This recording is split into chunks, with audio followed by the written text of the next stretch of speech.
21st for my son's wedding. Okay, well, congratulations. When do you return from your son's wedding, sir? I will be back late Friday evening, so I'll be available the following week. Okay, will you be able to complete that task by that time? Yes, sir. I'll do my best. Okay, sir, we will see you on give me a second, I want to make sure I got the date right. Monday, August 5 at 8:45. Yes, sir. Okay, you'll be given a copy of the order that I just read from. Ms. Boone, you'll also be given a copy of the order. Do you have any questions for me? I am thoroughly confused. Was a notice ever put online for this or mailed to anyone? I don't even know why Mr. Lane is here. I don't know why I'm here. Well, ma'am, you are now representing yourself, and previously you had requested to appear at every hearing that was held. As you are now representing yourself, the court cannot have any hearings regarding your case without you being here. I put on the record and explained to you the process that the court has had with communications with the jail. I'm not allowed to look at any of that. I'm not allowed to copy any of that. So in speaking with the jail and understanding that you still have a private investigator that was provided to you through the state that's being compensated by the state, you're still allowed to utilize his services. The protections of the attorney-client privilege are still applicable to him, so he's able to review any of these documents, ensure that they are safely copied without violating any terms of the privileges. Those will then be placed on multiple USB drives and provided to you. Those USB drives will then be uploaded to a computer that has been secured for you at the jail for you to access all of that information. Okay. My question is, was a notice of hearing posted or mailed to anyone to where apparently the news crews obviously got it? How is it that I do not know anything about this other than my bunk being kicked at 3 o'clock in the morning telling me I have court? Ma'am, I have no other way to get in touch with you other than setting the hearing, which was set yesterday once I received confirmation from the jail as to the processes for how this would work. And I understand that your case is important, and I want to move as efficiently, as diligently as possible. I know that you've been waiting for this information, and it took some time to confirm the process with the jail. You've advised me that you have very limited space, you have almost no privacy, you have a small drawer where you can keep some personal effects. We could not send all of those boxes with you to the jail, and the jail advised me that they cannot take all those boxes. A process had to be created to make sure, and this is the process. The process that I was explained after speaking to a couple of sergeants, and I've been waiting for that, and I would much rather prefer a hard copy of these to where I can write on them as opposed to anything that's on a laptop. I am unable to provide that for you. I have been provided the process has been provided to me by the Orange County Jail.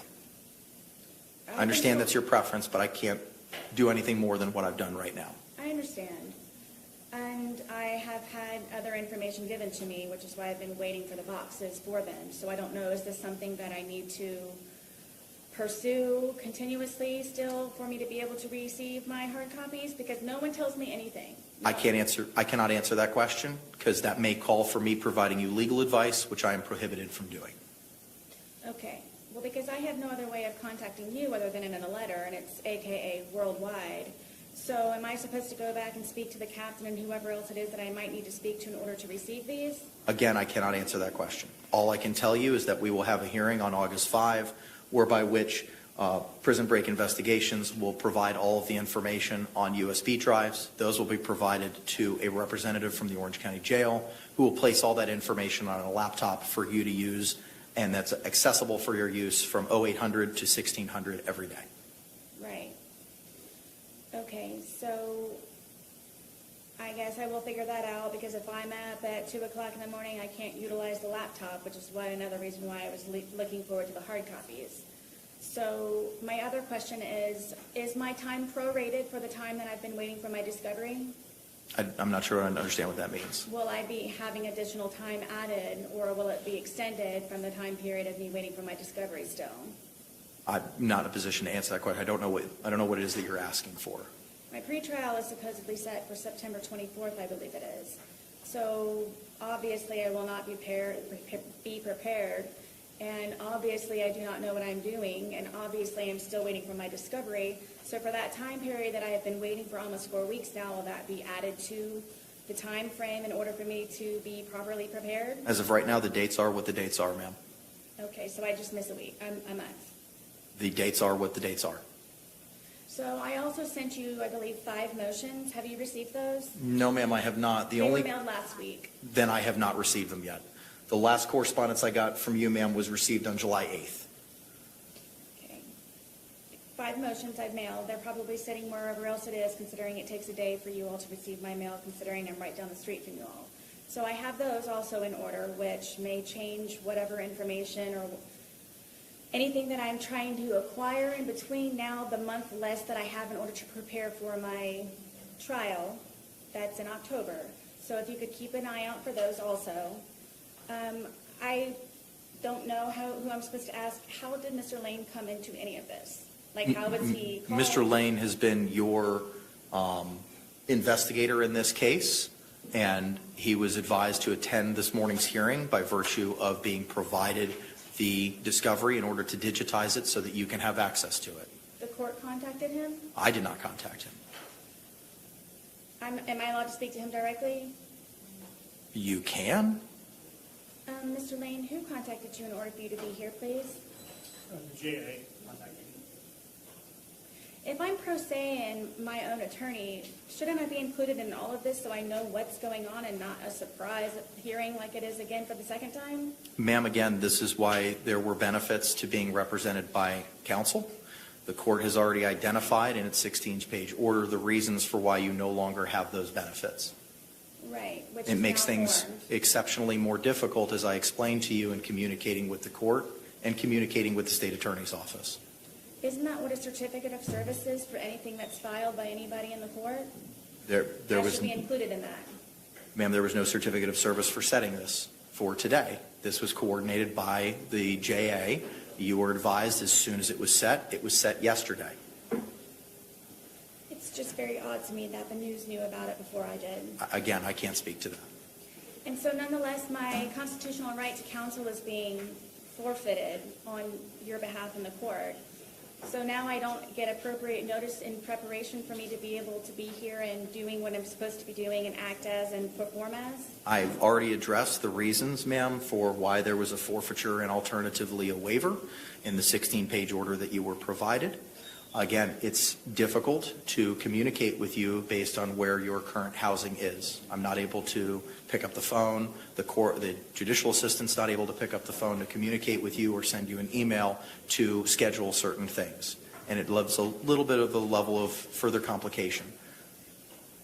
How is it the news knows before I do? You keep asking the same question, and the answer is going to be the same. I cannot answer that question for you because I do not know.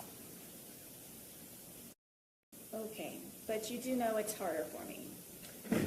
I would agree with that, yes.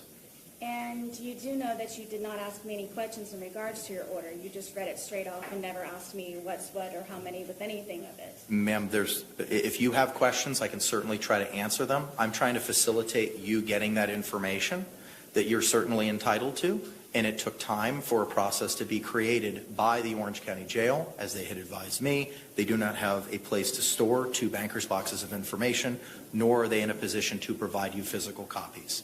This is what I've been advised as the process is. As soon as that process was finalized, I set the hearing. This was finalized yesterday.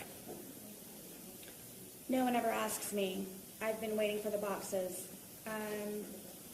I really don't know what to say, and because I supposedly have no way to contact you other than a letter, and the same for you, I don't know how the news crews got here before I did, but I don't know going forward, how is it that I'm supposed to be able to communicate with you other than me sitting here in front of you at these, I guess, supposed surprise hearings that I'm going to have every single time that it is that you would like to speak to me? Is that what it's going to be?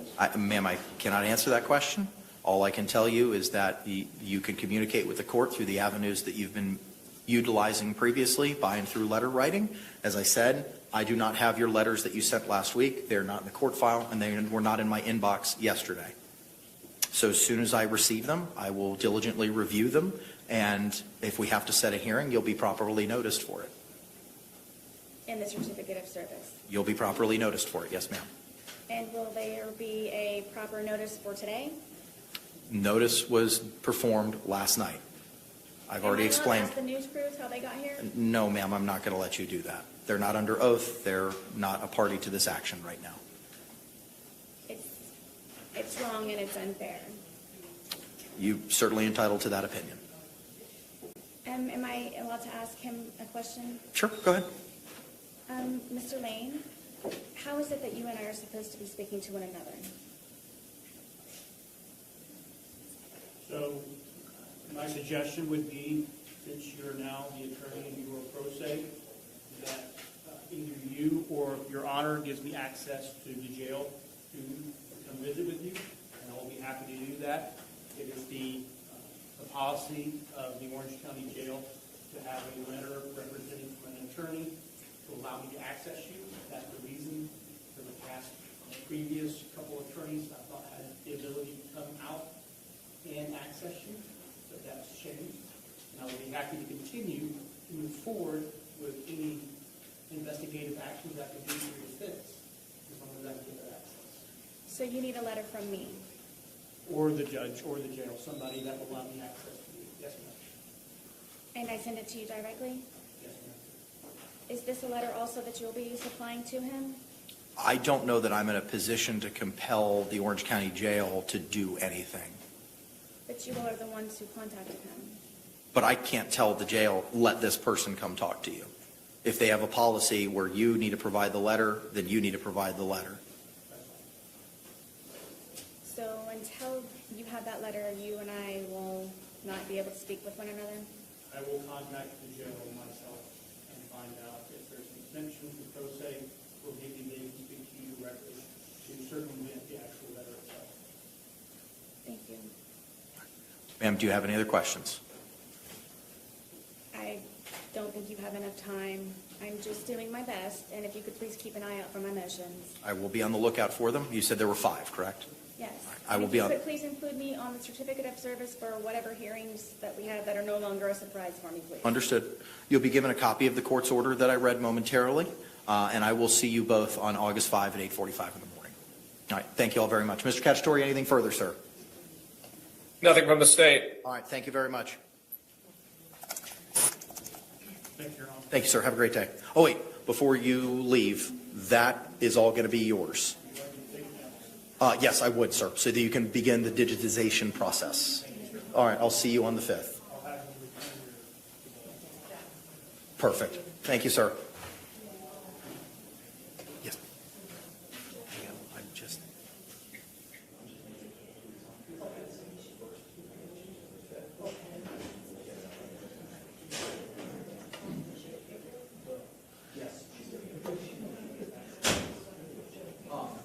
Sir, can you just hang out for a second so I can give you a copy of the order?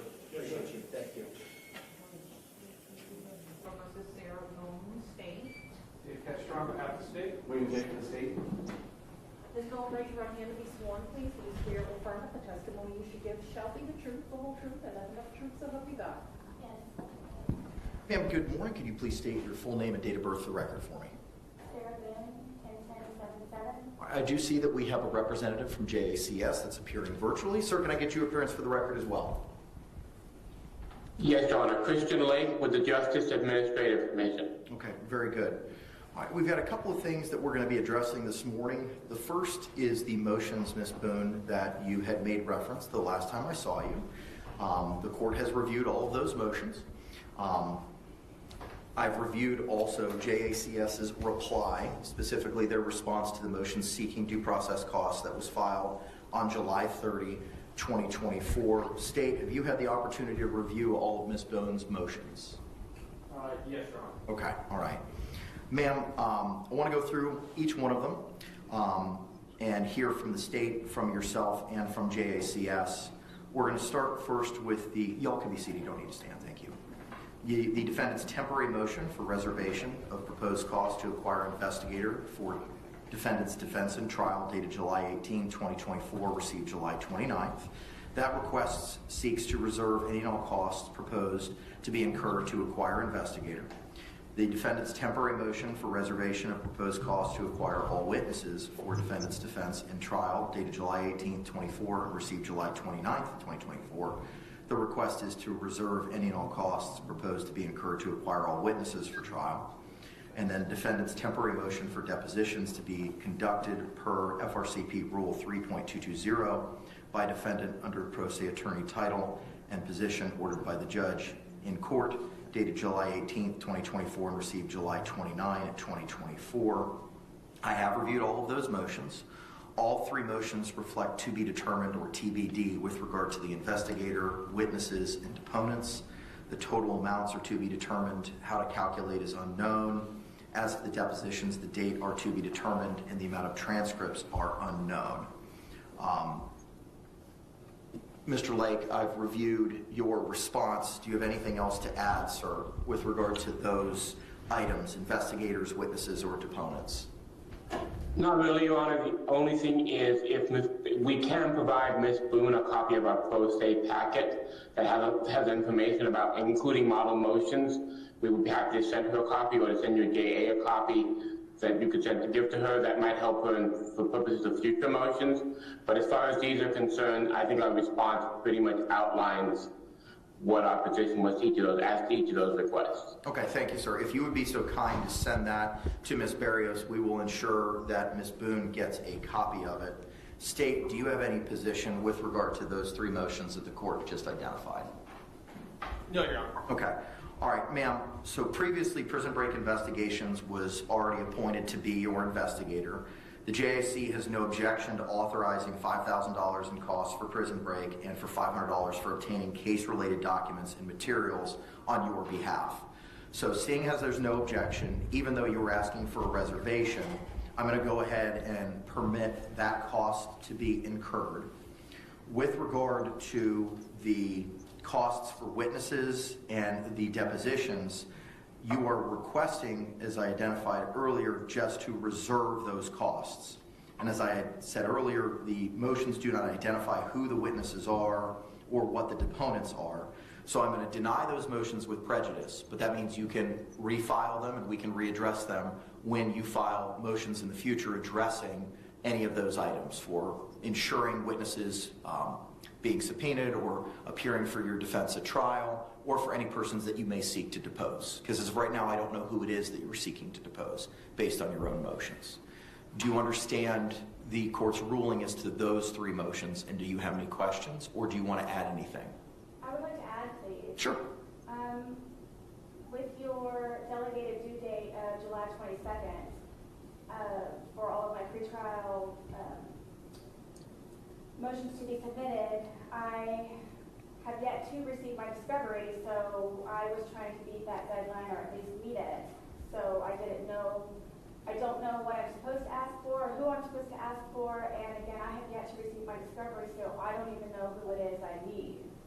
So I understand for those, so you're telling me at a later date once I have that information to revise them. I'm giving you the opportunity to refile them. Yes, ma'am. Thank you. With regard to the defendant's motion for reservation of proposed costs to With regard to defendant's motion for reservation of proposed costs to acquire expert witnesses for the defendant's defense in trial dated July 18th, 2024 and received July 29th, 2024, Mr. Lake, anything else to add other than what is identified in your response?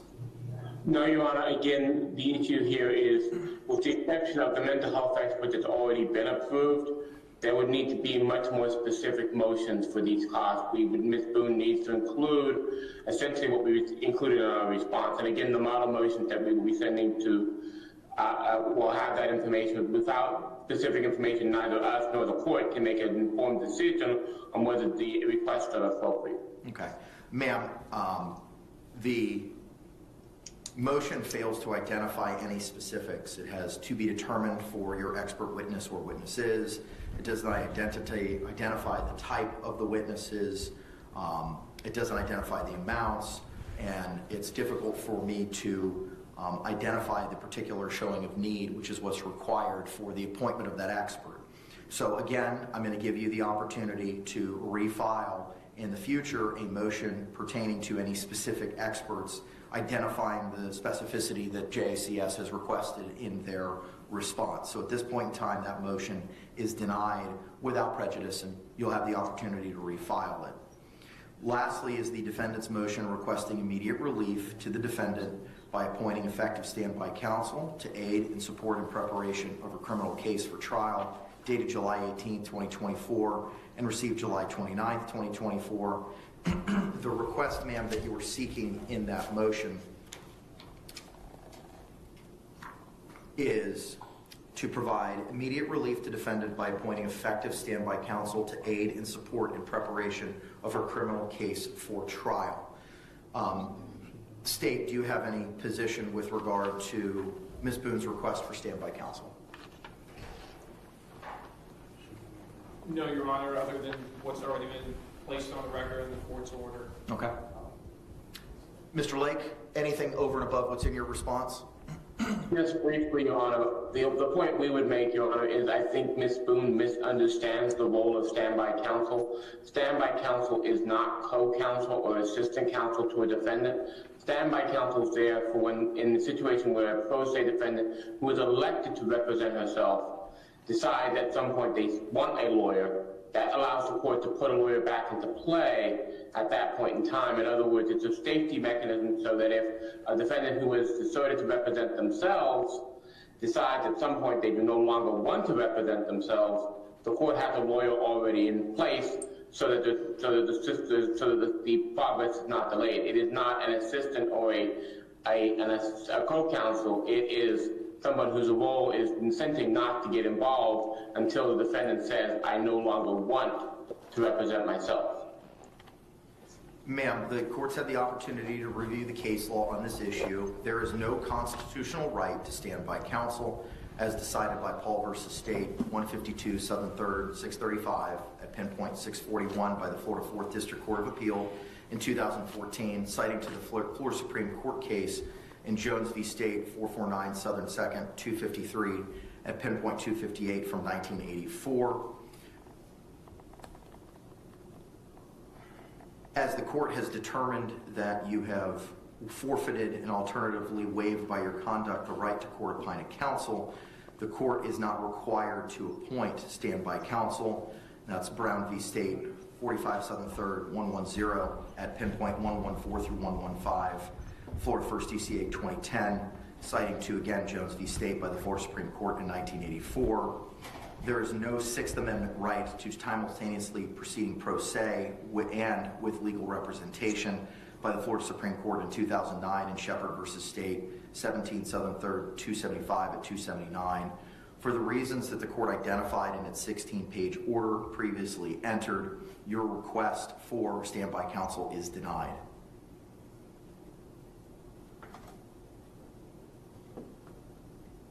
Do you have any other questions, ma'am, as to the court's rulings this morning? First off, I do not forfeit my rights. That was your judgment.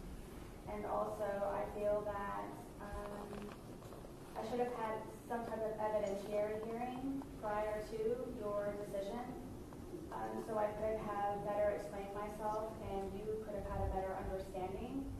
So by you denying my standby counsel, which thank you to him for explaining to me what specifically it is, I don't want to be pro se any longer. So I didn't want to be pro se in the first place.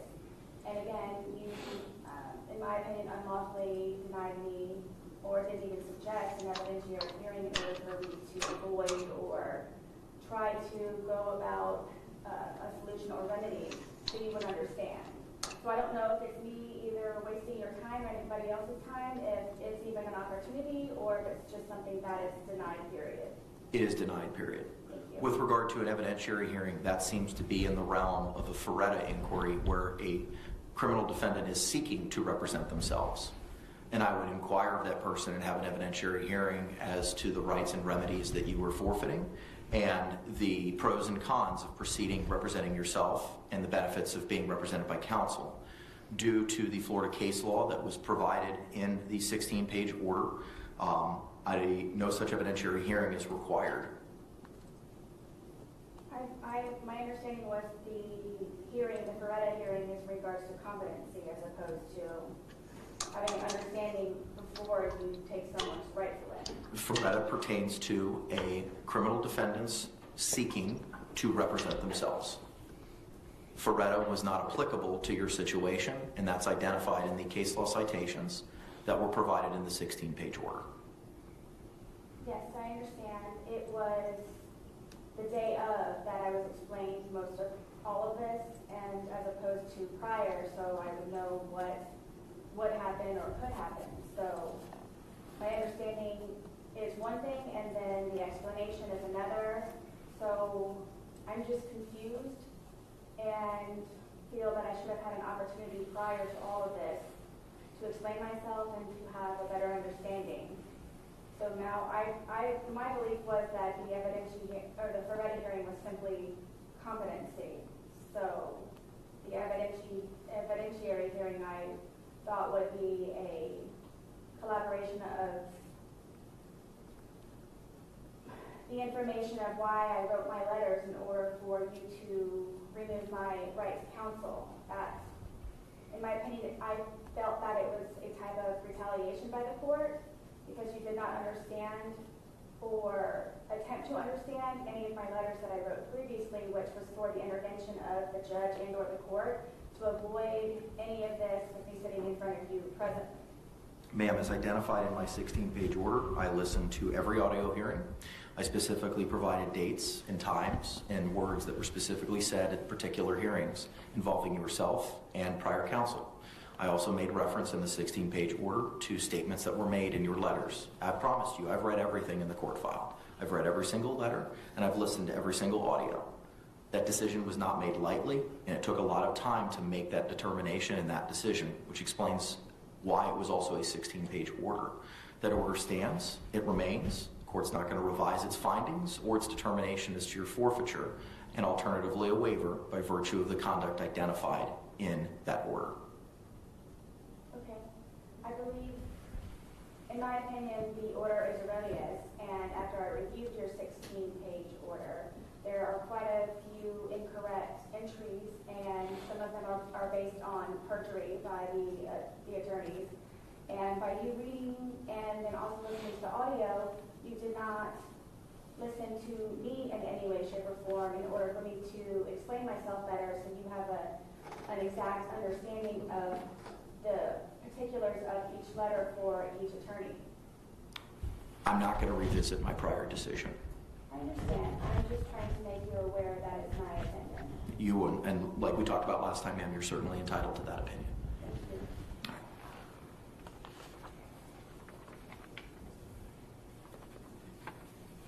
All right. My judicial assistant has been in contact with the representative from the Orange County Jail, Sergeant Donald Casey, who is on his way in order to facilitate the transfer of the USB drives from Prison Break Investigations. I do see that Mr. Lane is present. So as soon as he gets here, we'll be able to address that exchange. What we can do while we're waiting for that representative to appear is address some of the things that were identified in the notice of hearing for today, which is kind of a scheduling conference for when we might be setting up certain deadlines. As of right now, the trial is scheduled for October 7th. The trial will be extended from 2 weeks to 3 weeks. So the trial will take place on October 7th, October 14th, and the third week of October 21st. October 21st is not this division's normal trial week. However, the court has obtained coverage for that week so that should this trial proceed into a third week, we will not have to scramble in order to find coverage, and that we'll be able to efficiently proceed with any evidence or testimony on that third week on October 21. Pre-trial was scheduled for September 24th at 1:30. The court typically has its regular trial case managements on that Tuesday.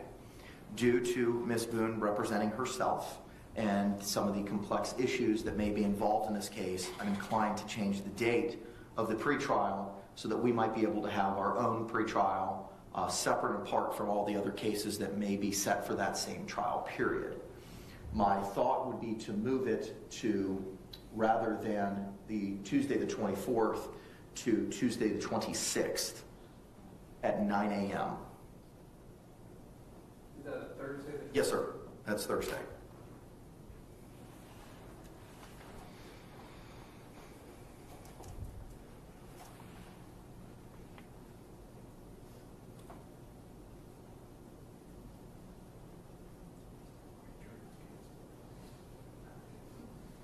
That's acceptable to the state. Ms. Boone, that would give you additional opportunity to prepare for trial as well. Are you amenable to changing that date to September 26th at 9 a.m.? So an additional 2 days? Correct.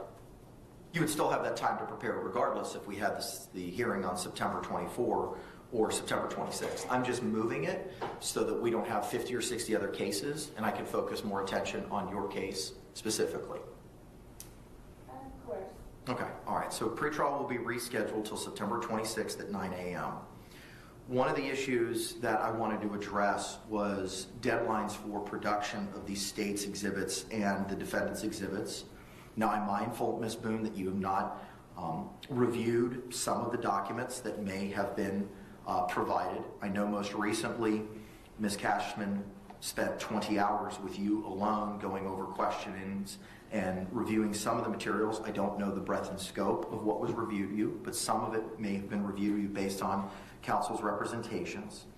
State, I want to address with you first, because Ms. Boone hasn't reviewed the discovery yet, as to what your position is with regard to assembling or finalizing an exhibit list or your exhibits for trial. As far as providing a list of the specific items that the state seeks entry of? Correct.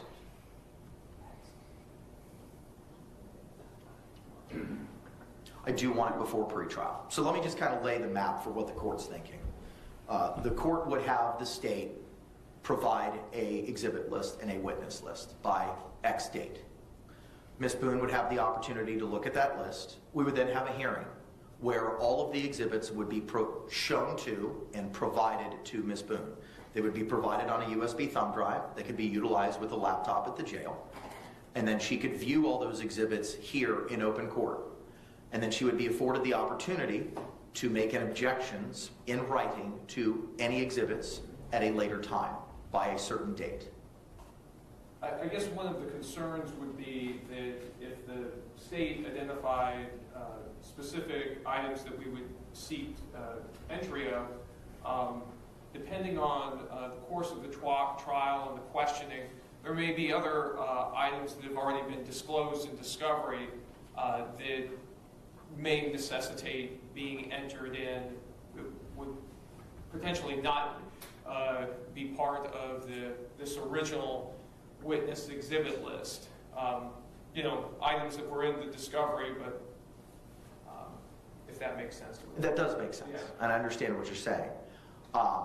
And that seems to be more of a fluid situation as to what may happen at trial, right? Sure. I don't imagine the court's intent would be for the state to just produce the exact witness lists that have already been sent in discovery and just make a notation of every item of evidence. The idea would be to try to pare down. That's exactly the idea.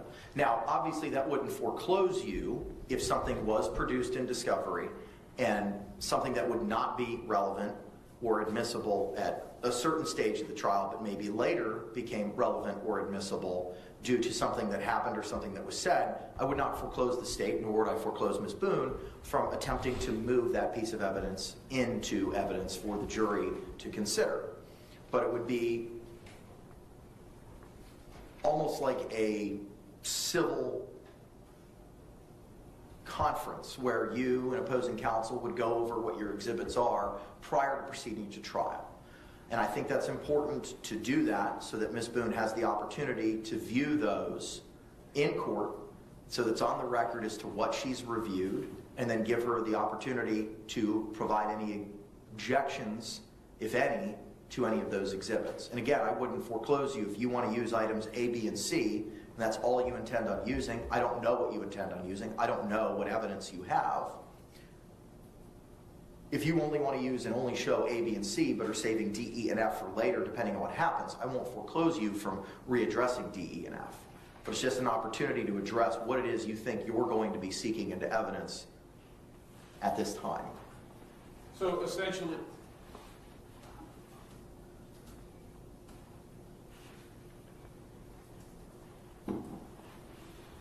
Go ahead, sir. so I think we could accommodate that if we could go around September the 1st for that, and then that would give her an opportunity to review that USB and lodge any objections, and then we could potentially address those objections and go from there. Okay. And that would be September 1 to have the evidence viewing, for lack of a better word, or for the list to be provided? For the list and the USB. Yeah, we're going to make this work for an October 7th trial date, Judge. I think September 1st is probably about the right time frame to have this in-court hearing to begin lodging those objections if she has any. My next question is, are you expecting the physical evidence to be brought here into court by a CSI so that she can potentially open it? Or are we just talking about digital evidence and giving her a list of the physical items? If there's physical evidence that's sought, I want her to have the opportunity to review it. And we should be looking at the top of the month for September so that we can get this done. Okay, all right. Ma'am, do you understand that what it is that I'm discussing right now, so that you have the opportunity to review the evidence that the state may be seeking into evidence in your trial? Is it my understanding that they will supply me with a USB drive, and then I am to review it while in court? No, ma'am. So it's kind of a two-step process. So anything that's digital, that's not forensics or CSI or something that's tangible, will be provided to you on a USB drive. We also will have a hearing where all of the evidence, including any digital, electronic evidence, or any tangible evidence, CSI materials, will be shown to you in court, played to you in court, so you have the opportunity to review it here as well. Anything else will also be given to you on a thumb drive for you to review at your leisure based on the hours of 8 to 4 by the laptop at the Orange County Jail. And then we will have a deadline after we have this evidence viewing for you to identify in writing any objections that you have to any of the evidence that's been provided by the state. So it's not a matter of any type of confidentiality? It is all done in the courtroom with everyone? It would be in the courtroom, correct? Are there going to be news cameras and photographers? That's something I need to address. I do not want, because our jury pool is going to be coming from Orange County, I have concerns about the media's presence in the evidentiary viewing. So I may have to enter an order which would prohibit media access for the purposes of that hearing due to the nature of what is being produced and reviewed, so as to further prevent intimate details of the case being released prior to trying the case. Understand that, Judge. Ms. Boone, not to turn the page completely, but I think it's pertinent to this discussion, has indicated through some counsel that had met with her recently that she wants to talk to the state out of the jail, and I was going to discuss that at the end, but perhaps to not waste the court's time, I don't know about bringing physical evidence out to the jail, but as far as the digital evidence, which will include autopsy photographs, which will include crime scene photographs, which will include videos, perhaps a different suggestion, especially since she has an investigator from Prison Break, is that we identify those files that we intend on introducing at trial so that they can review that digital evidence on their own in the jail, and we're not publishing all the digital evidence here in open court. That should allow her the opportunity to lodge any potential objections, such as duplicative or any other objections she may want to raise about autopsy photos, so on and so forth, without exposing all of the digital media to the public. As far as the physical evidence, the state doesn't have any real concerns about the media covering that. She can open those exhibits, or somebody with scissors can open those exhibits for her if there are any exhibits she wishes opened in the witness box where it's concealed from the media's eyes. So those are my suggestions, and then later we can turn to her request and we can put on the record how we would go about going out to the jail and meeting her. The only concern that I have with that is I don't have a record as to what it is that she reviewed.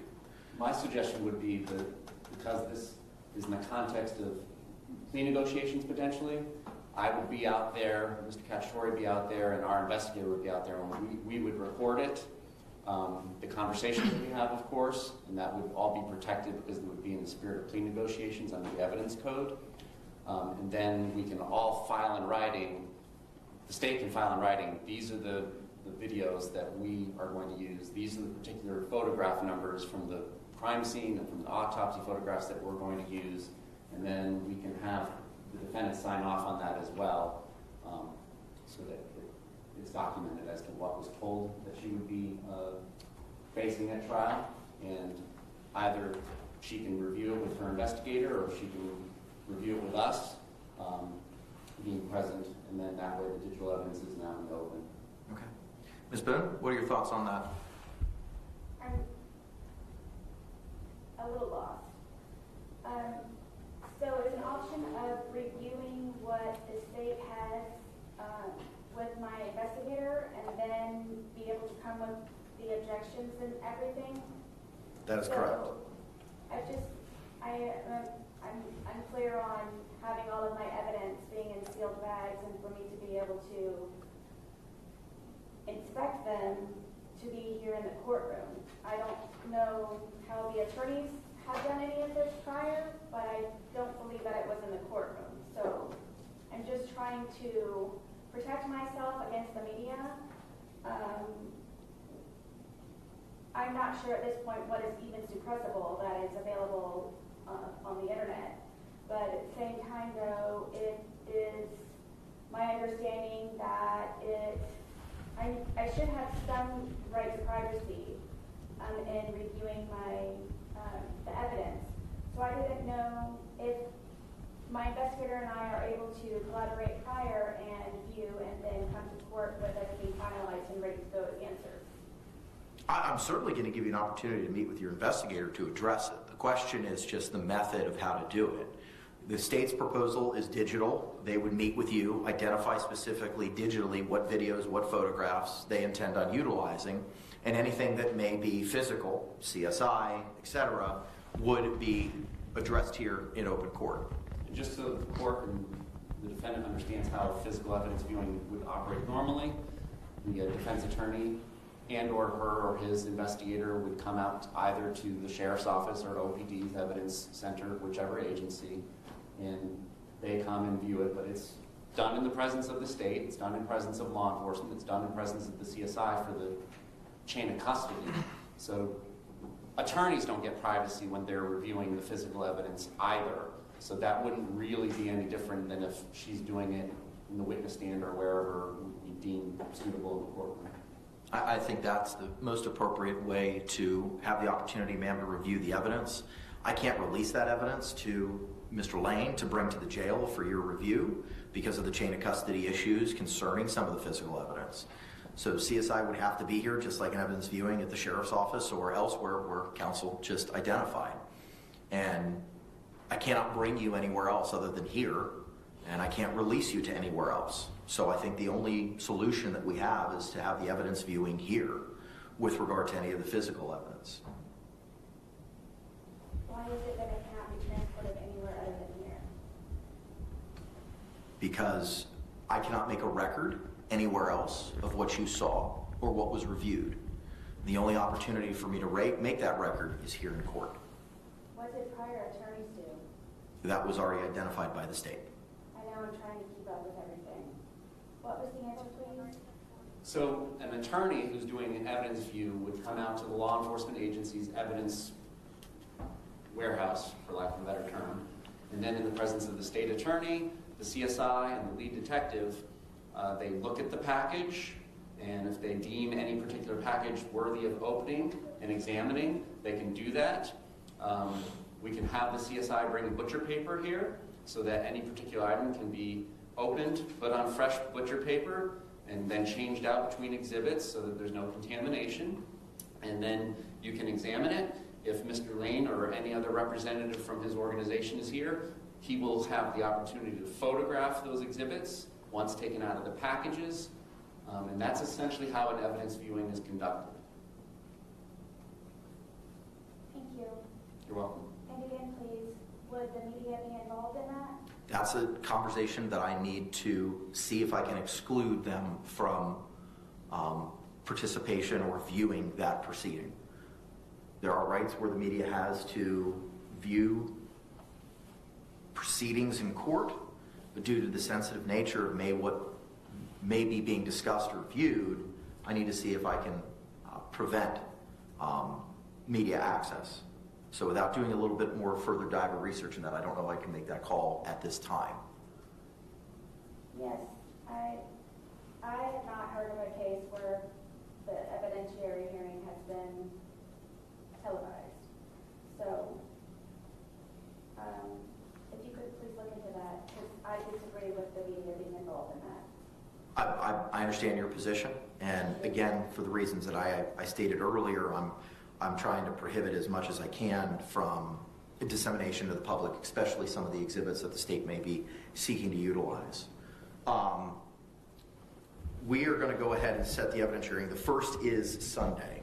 September the 1st is a Sunday, and that is Labor Day. The court would be setting a hearing for Tuesday, the 3rd at 9 a.m. to have the physical examination here in court. At that time, if the USB drive or the after our viewing here in court, state is it your position to then have that meeting with Ms. Boone and her investigator and your investigator under the plea negotiations or settlement discussions auspices to review all of the digital and identify what it is specifically? We are happy to defer to the defendant's wishes on that, and I wanted to have that discussion. It seems like we're turning that discussion. So I'll leave it in Ms. Boone's court.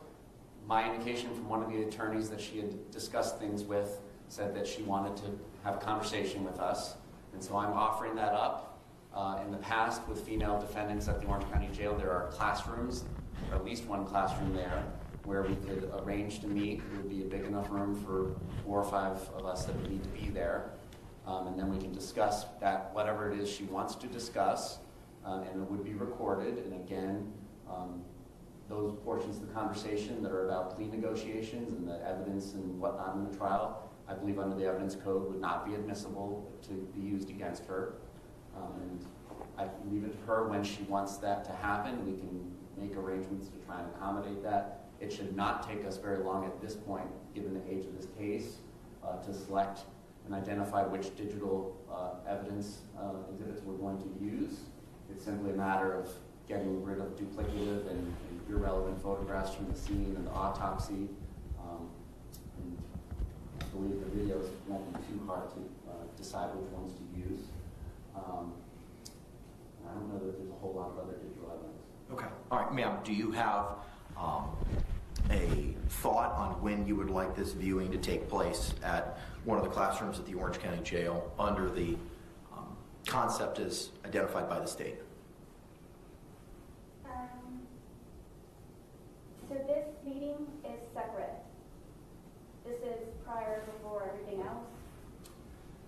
What I would envision, to not waste anybody's time, is we can go out there and have this discussion, if there is a discussion to be had about plea offers.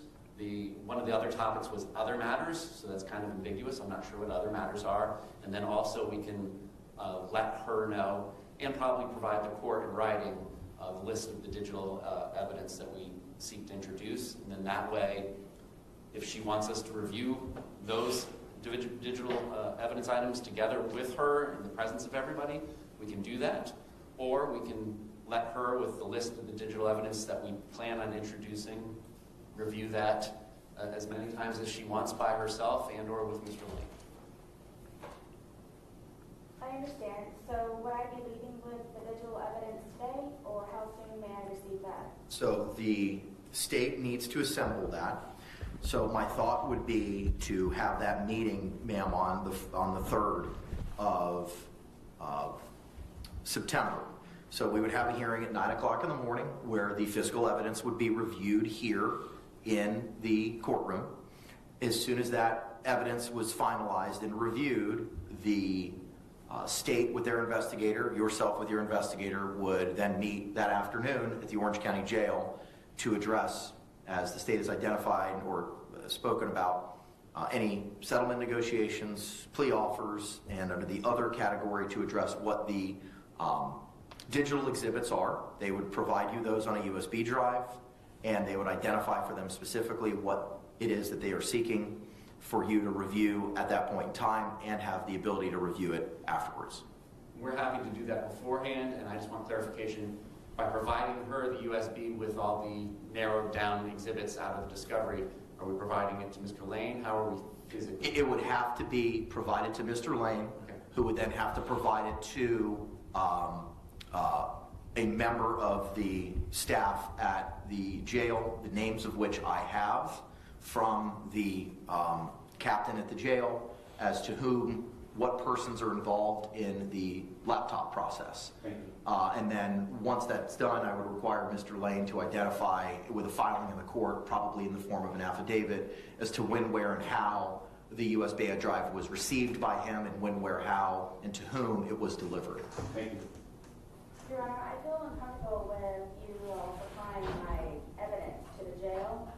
So I don't know if there's a way that, I don't know if you are aware, but my jail phone calls have been released, and there's a lot of things that have been released from the jail. So I don't know, I do not feel protected by you all handing it to the jail.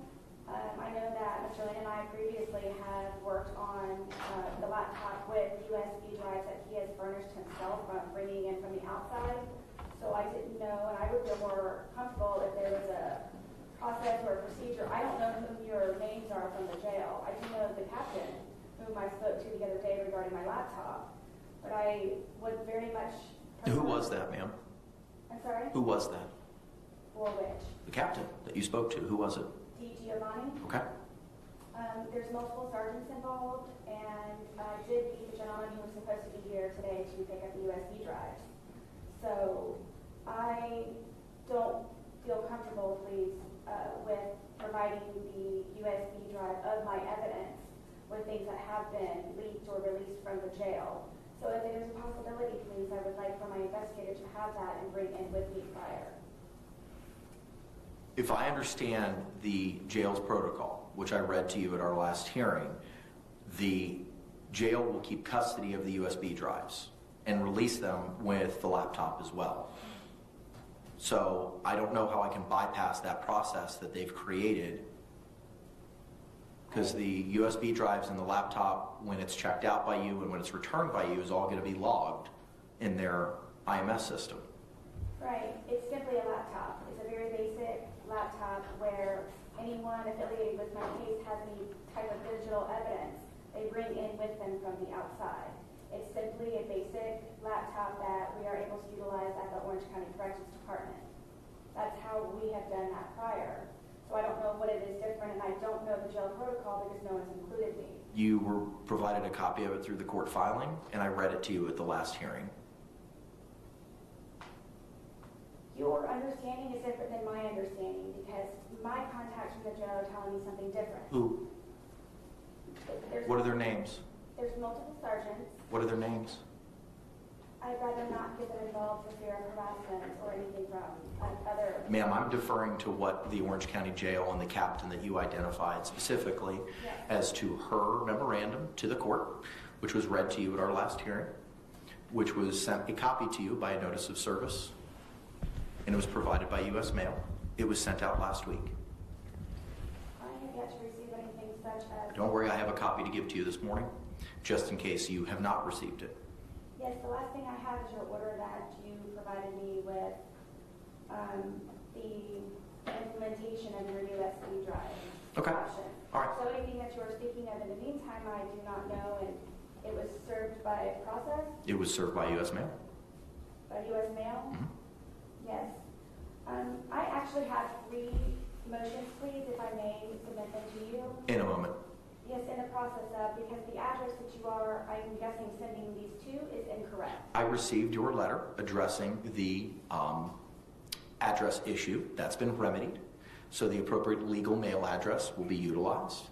It was simply a clerical error, and that has been remedied. But regardless, I did read to you at our last hearing the protocol for the USB drive in the jail. The court is inclined to follow the Orange County Jail's protocol with regard to the USB drives. So the evidence, digital evidence that the state seeks to admit at trial will be put on a USB drive, delivered to Mr. Lane. That will be delivered to a representative from the Orange County Jail. And Mr. Lane will thereafter file a filing with the court in the form of an affidavit identifying when he received it from the state and who he gave it to, when he gave it to, and what representative of the jail he gave it to.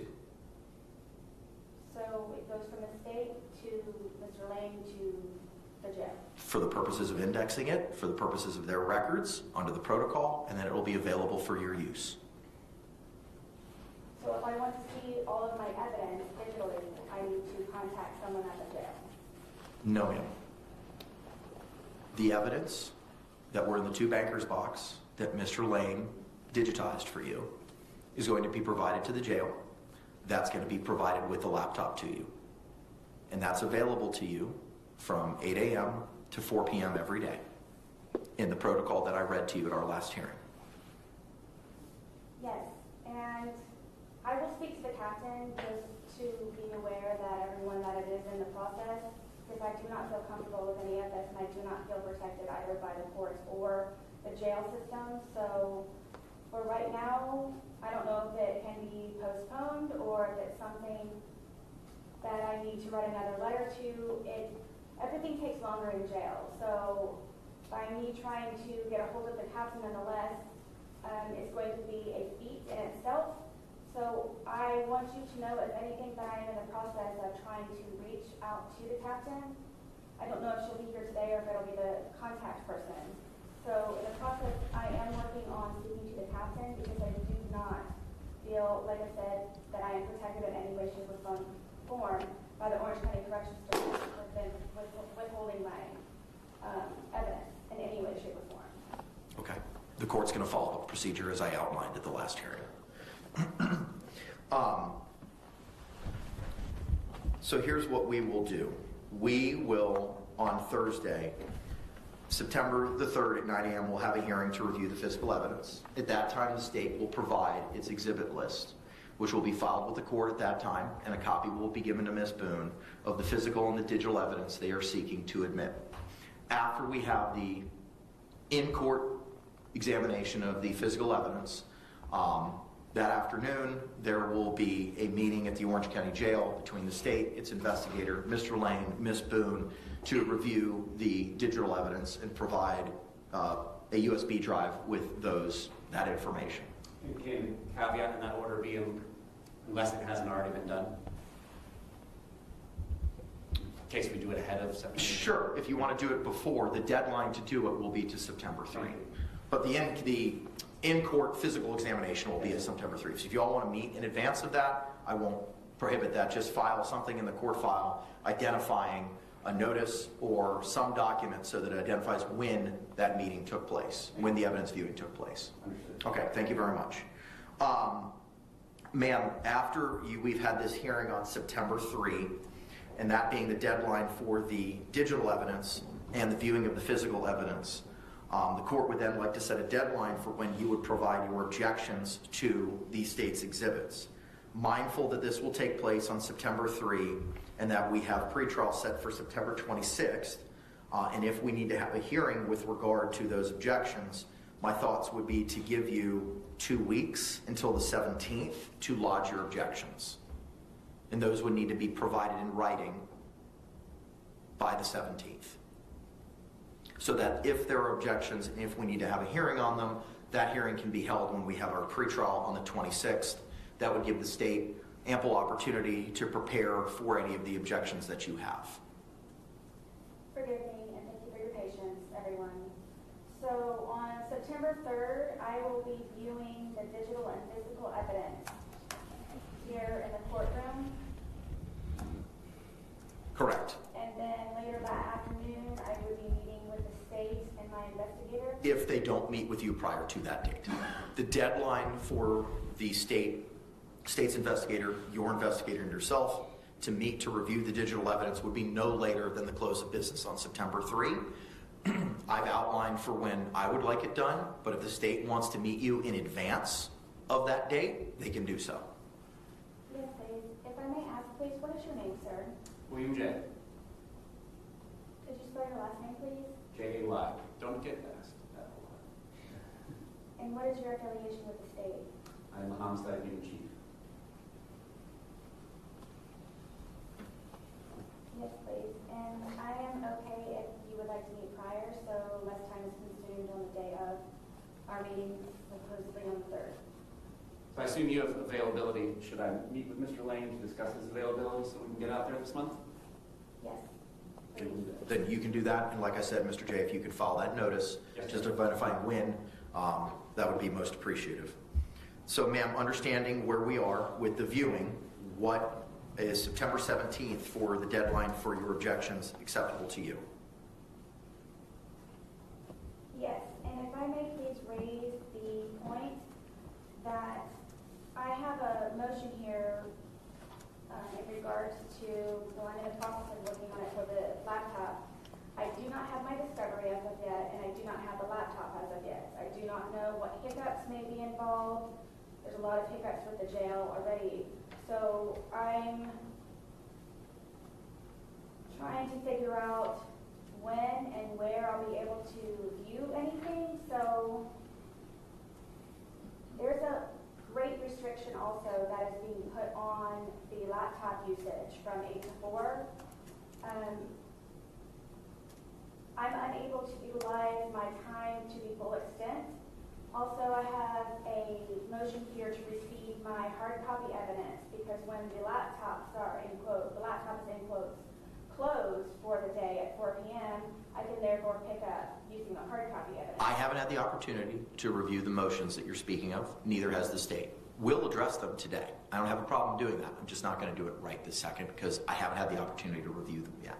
Yes, and I'm just explaining myself in the meantime, please, so you are aware of what I have already thought of and am trying to ease the pain of everyone with me trying to figure out how to do everything and when and do it appropriately. But I just wanted you to know that by bringing that topic up, I have that to also be looked over. Okay. Please. 9/17, if that has to be changed, am I okay to do that? I'm trying to set deadlines now, ma'am. And that would give you 2 weeks to review the physical evidence. You'll be provided the digital evidence, it seems, in advance of that September 3rd deadline. And that may give you more than 2 weeks to review and lodge any objections.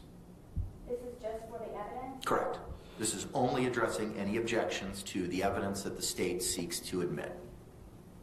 The digital discovery, is any of that included in that? Yes.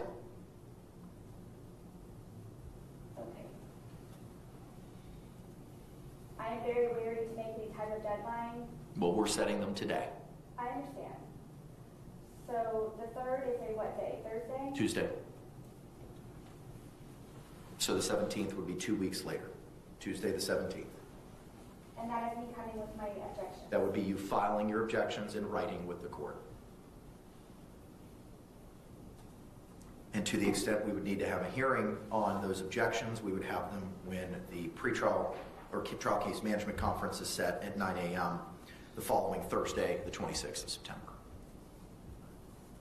I'm sorry, what is on the 26th? That's when we're having our pretrial or trial case management to address any last minute issues regarding trial.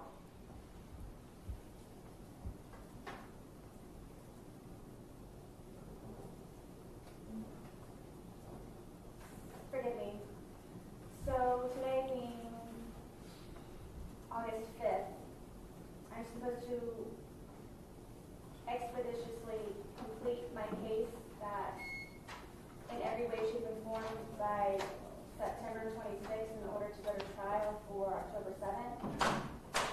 The dates are what the dates are. September 26th is the trial case management date, and October 7th is the trial date. So by me not even seeing my discovery yet 2 days, and only being restricted to a laptop from 8 to 4, and not having my hard copy evidence, You have 62 days to prepare for trial, not including today. And you're going to get your discovery today. wow. So in over 4 years, it comes down to me representing myself in 62 days? I'm not going to answer that question. Am I supposed to? What now we're addressing, ma'am, is September 17th, Right. the deadline, which is 2 weeks after having the physical view of any of the physical evidence. It sounds like Mr. J is going to try to meet with you pretty promptly regarding the digital evidence. So you'll have plenty of time to review that in 2 weeks at a minimum, or 2 weeks at most rather, to lodge any objections to the physical evidence. I understand. I just don't understand how to file objections. I cannot answer that for you. That would be me providing you legal advice, which I'm prohibited from doing. All I can tell you is that if you have objections to any of the exhibits that the state may seek to move into evidence, you will have to lodge those objections by the close of business on September 17th. And those objections will have to be in writing. If we have to have a hearing on those objections, that hearing will be held on September 26th. Okay. And if I may ask, are these being delegated or I'm being incorporated in this in order for me to be able to say yea or nay? I don't know what that means. What do you mean delegated? Are you delegating to me as you've delegated everything else in regards to taking my counsel and all of your orders? You are representing yourself for the reasons that the court identified in its 16-page order. It is your responsibility, as you are representing yourself and proceeding pro se, to comply with the court's orders and deadlines. So if you have objections to any of the exhibits that the state may be seeking to offer into evidence, be it digital or physical, based on your review of those, the deadline to submit those in writing would be on September 17th. Okay, so you're making statements, so I don't have any say in it. I've asked you what your thoughts would be as to when. You've never provided me in a disagreement with regard to that date as of yet. You've asked questions about your motions that I haven't seen yet, your desire to have hard copies, which we addressed at the last hearing, but I'll be glad to address it again today. You have yet to tell me that that date's unacceptable for you, and if so, why? I wouldn't necessarily say unacceptable, I'm just uncomfortable with agreeing to a date when I am pro se and have never been pro se before and do not know what I'm doing. So I just want to make sure that I do it correctly and have an understanding also, if you are proposing that I go to trial within 62 days, that I know what I'm going into and what I may expect. So I didn't know if this would just be easier on everyone else, if they just delegated the dates and gave me a printed copy with your order and whatever information you have. I don't know. I don't know either if you all are just proposing that because I'm incarcerated, just the dates are what you tell me. I don't know what I'm doing. I do not know what I'm doing. So I'm trying to learn as I go, which is why I'm grateful for everyone's patience. But at the same time, though, for me to accept this date and then not be able to meet it, what happens when that happens, if it should happen? I can't answer that question. Again, that would be me providing you legal advice as to what to do if something happens. I simply cannot answer that question. I'm not allowed to. Okay.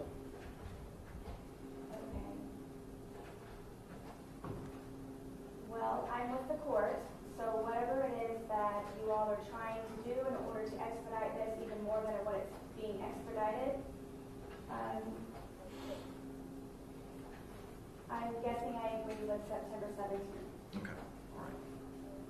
Now, ma'am, I believe that takes care of all of the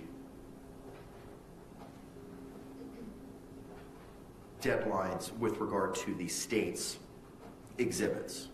Now, I want to address deadlines for any exhibits or witnesses that you may be seeking. I am mindful that you will be receiving the discovery today, and that you have not had the opportunity to review some of the items that may be in the discovery. So how much time would you like to provide to the court the list of exhibits that you may be seeking to enter and the list of witnesses that you may be seeking to have testify in a defense should you choose to put one on? Please understand that I do not have access to a normal phone. I don't have access to a normal phone at normal hours. So I am trying to overcome the hurdle of trying to, number one, locate any of my witnesses, and then also try to communicate with them on a payphone only telephone call that I do not have regular access to, and that are limited to only 15 minutes that I have to share with 62 other inmates. That is a hurdle, please, that I need for you to please take into consideration in order for me to be able to try to determine my witnesses, to determine any expert witnesses. May I ask, please, does the laptop have internet access? I'm unaware. I'm unaware if it does. To view any documents? I'm unaware. I can't answer the question that I don't have an answer to. I'm unaware if it has internet access. Whom is it that I need to speak to in order for this? We may be able to inquire of the jail representative who is appearing for the hearing this morning, and if not, the captain may be able to provide that information, but I do not know if it has internet access. May I ask your contact names from the jail? Give us 1 second. Please, and if also, because of the court's error of sending my information that you're referencing to the incorrect address, could you please provide me a copy of that also? What is it that you're asked? Which, the protocol, ma'am? That was what was most recently sent. I don't know. Whatever it is, the last thing that I received from you in the court was the hand delivery of the order regarding Sure. USB. I have a copy that Madam Clerk's already printed out of the protocol. We will have the deputy hand deliver that to you right after. What I did? No. Oh, I sent it to Anita. That's why. Give me a second. I'll have Madam Clerk print that out for you right now, ma'am. Thank you. So, understanding that as of right now, you do not have hard copies. You'll be provided digital copies. And to review all this evidence, ma'am, when in time do you feel comfortable in providing the court and the state the list of your witnesses and your exhibits that you may be seeking to introduce? I'm going to go with to be determined because I just explained also, please, that I do not have access to a regular phone.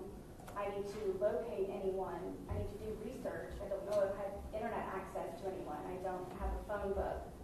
There's no way that I know how to do any of this without essentials and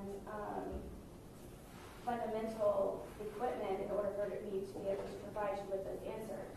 I cannot promise anything because I do not know how I would be able to do any of that at this moment.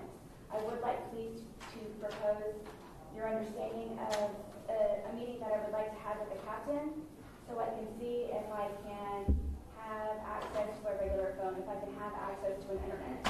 Right now I have a tablet that is used for text messaging and movies and the law library that I utilize. I don't have access to the phone. I don't have access to the internet. You can certainly have those conversations with the jail representatives. But ma'am, we were on notice today to address those deadlines, and I cannot set a to-be-determined deadline at this time. I understand that there's been some delays with regard to the discovery. As I told you at the last hearing, we're moving as expeditiously as possible to get you that, and it took some time for that process to be created. That process is going to start today. Mr. Lane's here. Representative from the Orange County Jail will be here. That handoff will take place. You'll have access to that laptop with all the information today. If the defendant's not going to make a suggestion, maybe state. Sure. My suggestion would be to give her 14 days after the point that the specific evidence identified by the state to be used at trial is provided to her. So, for example, the physical evidence, which we plan on giving her the list of those physical items well in advance of September 3rd. That will just be the date that she can actually see them.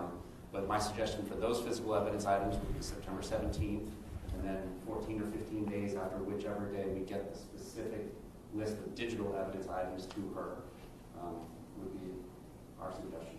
Okay. Ma'am, are you amenable to that? That would 14 days after you've had the opportunity to review the digital evidence, and 14 days after you've reviewed the physical evidence to provide your exhibit lists. I don't feel comfortable with any of this. I don't have the same opportunities as the state or any attorneys prior. So I feel that you all are pressuring me and forcing me into these dates which I may not be able to meet or exceed. Can I add that obviously either side, if there's good cause for why a deadline wasn't met, if something comes up, then we're not prohibited either side from complying with the rules of discovery afterwards. But there would just need to be a cause shown at that point. Do you understand that, ma'am? I do. That I'm setting these dates for now, and if either party can establish good cause why these dates should be moved. Yes, and that is why I'm trying to make everyone aware prior to all of this to understand my circumstances by being incarcerated and not having access to a phone, not having access to the internet, and not having access to many more other, like I said, basics, fundamental basics, which is why I'm making you all aware now, so you are aware that when the time comes, should it, why for good cause, I'm stating my good causes now, if not there are additional at that time. Ma'am, as of right now, the court is inclined to agree with the state's suggestion that 14 days after viewing the digital evidence, which will take place no later than September 3rd, sounds like it'll take place way in advance of that, you are to provide in writing your list of exhibits that you want to attempt to move into evidence. 14 days after viewing the physical evidence on September 3rd, you are to provide in writing the list of any exhibits that may be physical that you intend to enter into evidence. Those dates can be extended for good cause that may be shown. State, would you like the opportunity to review those exhibits similar to an evidence viewing that we're having with Ms. Boone reviewing the state's exhibits? Would you like a similar opportunity to review any of her exhibits? If the defense has any physical evidence to place in evidence, I can make those arrangements with Mr. Boone. Okay, all right. I will set a deadline for the review of September 26th. Thank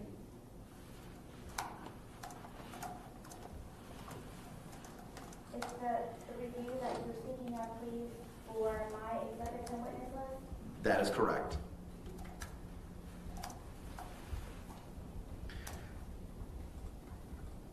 I would also propose a similar date of September 17th for any of the witness lists for the defense. And Mr. J, would you be in a position by the 1st of September to provide any witness lists for the state? She should have the witness list in the discovery that's being provided. As far as the order and the list of witnesses that we're going to call at trial, we will get in that ahead of 9/3. Okay, all right. So the deadline for the state's production of the witness list will be September 3, no later than, and September 17th for Ms. Boone. Ma'am, similar to the objections to any discovery, that'll have to be in writing as to who it is that you may be calling as a defense witness. And you'll have to provide that to the court in writing by September 17th. Yes. And if I may ask, please, what you're typing, is that for an order or for today's proceedings? It is for an order, which you will be given a copy of. It may not be able to be hand-delivered to you, ma'am, because I'm going to have to move some stuff around based on my scratch notes here, but at a minimum, it would be mailed to the your proper address. Due to that clerical error, that will not be an issue. Wonderful, thank you. Okay, I think that addresses all the issues with regard to production and hearings on any objections. Anything else from the state that you believe we need to address from a scheduling concept? We're good with the scheduling concepts. Thank you, Judge. Thank you. Ma'am, do you have any questions with regard to the scheduling concepts or deadlines that we've addressed this morning? Other than what I have made known to the court, I do not. Okay. Bruce, can you see if Mr. Sergeant Casey's here? He is here. I am, Your Honor. All right, very good. Sir, could you come on up, please? Madam Clerk's going to go ahead and swear you in.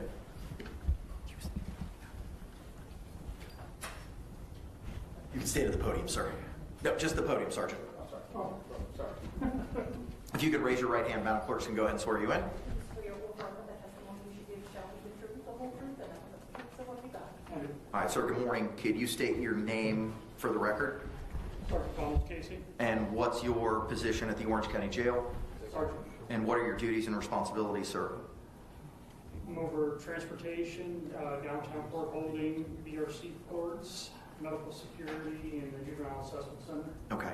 Are you aware of the protocol that Captain DiGiovanni created with regard to Ms. Boone's use of the laptop? I am. Okay, all right. Have you had the opportunity to review that protocol? I have. Okay. Mr. Lane, can you come on up here, please, sir?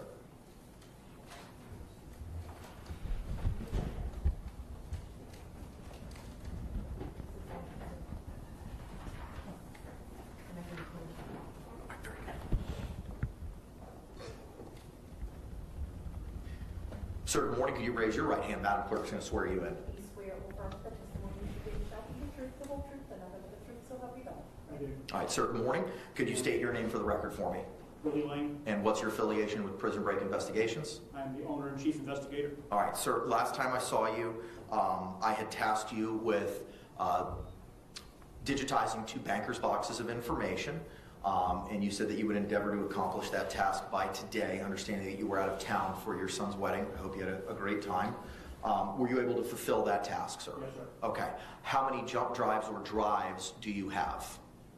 Of the digitized information, there's one of those. This drive here is a copy of all digital discovery that I have in my possession from Ms. Boone for the court's needs if they wish to facilitate that through the, figure it'd be easier to facilitate it now through the jail than me trying to bring it in myself. That's exactly my thought. So you've shown to me, sir, a small thumb-sized USB jump drive. That USB jump drive is the information that was contained in the 2 bankers boxes, correct? And the other jump drive that was the larger of the 2, that jump drive is any digital information that you've had previously by virtue of being the investigator. Yes, sir. Okay, all right. The record's going to reflect that information is going to be hand-delivered by Mr. Lane to Sergeant Casey. So Sergeant Casey, if you could please take custody of those 2 thumb drives. And I'm going to ask you, sir, to comply with the terms of the protocol, to have those added to the laptop and be available for Ms. Boone's use today once she's returned to the Orange County Jail. Do you have any questions for Mr. Casey? No, Your Honor. Okay, sir. Thank you very much. If you could proceed with that task, I appreciate you. Thank you. Mr. Lane, you took custody with you, sir, as well. Well, before you leave, Sergeant Casey, state, do you have any questions for him? No, Your Honor. All right, ma'am, do you have any questions for Sergeant Casey regarding his compliance with the protocols provided to be by the captain of the jail? Mr. Casey, could you please make note to Captain DiGiovanni that if she has time at some point, as soon as possible, to please sit down with me for about a half an hour to go over quite a few things that I need to have resolved? I'll inform her. Please, in regards to the laptop. Okay. Thank you. Thank you very much, sir. Mr. Lane, when we were last here, you also had 2 bankers boxes. Did you bring those back with you, sir? Yes, sir. Okay, could you bring those back up?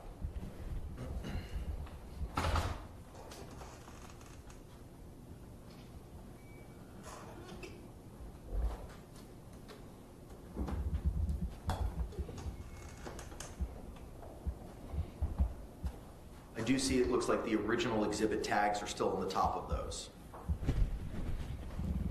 Mr. Lane, did you complete and copy everything that was in both of those boxes? Yes, sir. Okay, I'm going to have Madam Clerk take possession of what was pre-marked as A and B for the purposes of the June 28th hearing, and we'll hold those into evidence.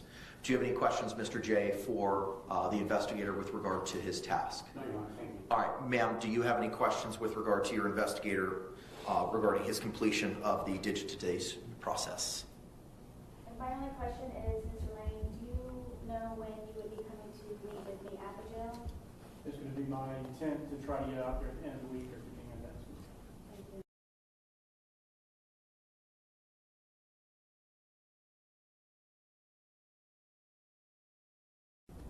I don't feel comfortable signing your invoice. I think Ms. Boone would have to sign it. Okay, that's fine. Okay. Is it okay if I? Hand it to the deputy. Deputy will have her sign it, and then you can take it. Mr. Lake, is that acceptable, sir? Counselor, you're muted. Yes, that would be acceptable, yeah, if Mr. Lane, and Your Honor, in light of this, maybe it might be more appropriate for the court to go up to 10,000 for the investigator, because it sounds like he's already done a lot of work, so it might make more sense instead of having to come back later. Would that change the original, the 5,500, or just we would increasing 5,000 to 10,000? 5,000 to 10,000, I think would make sense, Your Honor, just because it sounds like that we may, based on what's already been done, and Mr. Lane may have some more to say about that, but based on what he's already done, I suspect he's probably used a large chunk of that 5,000 just doing this one task. One thing I would like to add, Your Honor. Yes, sir. In lieu of having to come back and file another motion, is if JAC would agree to travel expenses since I'm out of county. If not, I can get that in some type of form of a writing and get it to you or to the JAC if that's acceptable. Mr. Lake? Your Honor, we'd have no problem with the court authorizing, saying $1,000 for travel expenses as well. All right, fine. So we'll increase it from 5,000 to 10,000 for investigative costs, and for travel-related expenses, 500 to 1,000. Mr. Lake, are you going to need an order for the court file with regard to those? We would, Your Honor. Okay, could you submit that? Yes, Your Honor, we will prepare the order and submit it. All right, very good. Just send it to Ms. Barrios, who I believe you have her contact information. Yes, Your Honor. All right, very good. Thank you, sir. Mr. Lane, thank you so much, sir. Yes, sir. All right. Judge Keenan, Yes, ma'am. forgive me. What is his name, please? That's Christian Lake. He is an attorney associated with the JAC, the Judicial Administrative Commission, regarding costs for indigent defendants. All right, state from a scheduling perspective or the protocol, which I know I filed a notice of filing of, I'm sure you've had the opportunity to review it. Anything else we need to address from that? We're good on scheduling, Your Honor. Thank you. Okay, thank you. Ma'am, anything else we need to address regarding scheduling or the protocol other than what you've already addressed this morning? Will my investigator be present at anything for and with me? I can't speak to for or anything, but based on what we discussed today, your investigator will be there for the digital review, which will take place no later than September 3rd. Okay, yes, I would like to have some type of witness from He will the be there. site also. He will be there. Mr. J is going to be recording the conversation as he identified previously. Thank you. Now, ma'am, you made reference to some motions that you may have brought with you this morning. Yes, please. All right, if you could hand those to the deputy.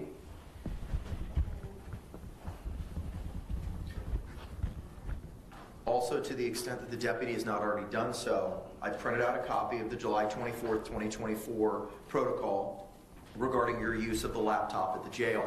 And I'm going to ask the courtroom deputy to please hand deliver a copy of that to you.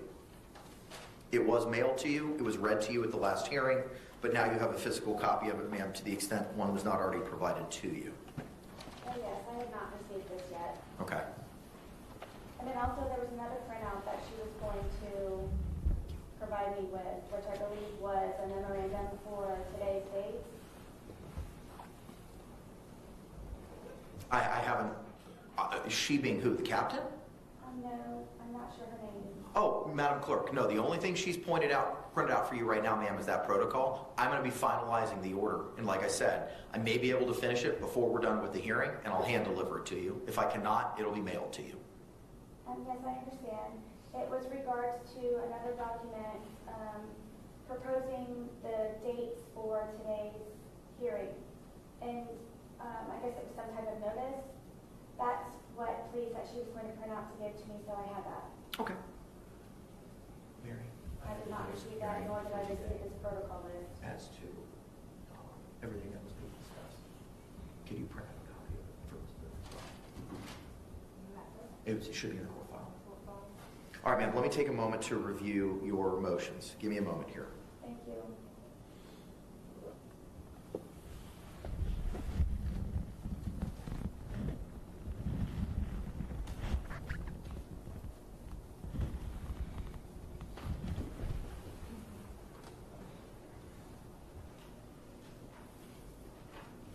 Mr. Jay, if you want to approach, sir, to review the hand-delivered motions.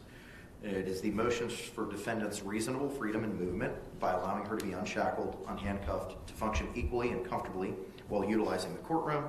The second motion is the motion for defendant to lawfully receive, review, utilize the original hard copy discovery, parentheses, 2 boxes, hyphen A, comma B, parentheses, submitted to the court by former attorney, parentheses, S, and parentheses, on June 28, 2024, for preparation of trial in her criminal case. Just review those, Counselor, and just let me know when you're ready to address them. Your Honor, in regards to the first motion, we need to notice the Sheriff's Office, who is in charge of courtroom security. So we're not able to address that today unless they're allowed. I don't know if you're able to contact the person that's in charge of that today. Otherwise, we would need a separate day for that motion. Okay. As far as the second motion, it's completely up to the defendant. We have no standing to say anything about it. If she wants to have her documentary discovery in hard copy form, that's between whoever and whoever, but not the state of Florida. Okay, all right, I appreciate that, sir. Ma'am, with regard to your request for discovery, the hard copy discovery, you've advised me multiple times seeking to use a laptop. I've written correspondence from you asking for a laptop. That laptop is being provided. At the last hearing, you advised that you wanted hard copies. You've also advised me that you live in the female dormitory, you have limited to no privacy, and you have nowhere to store anything.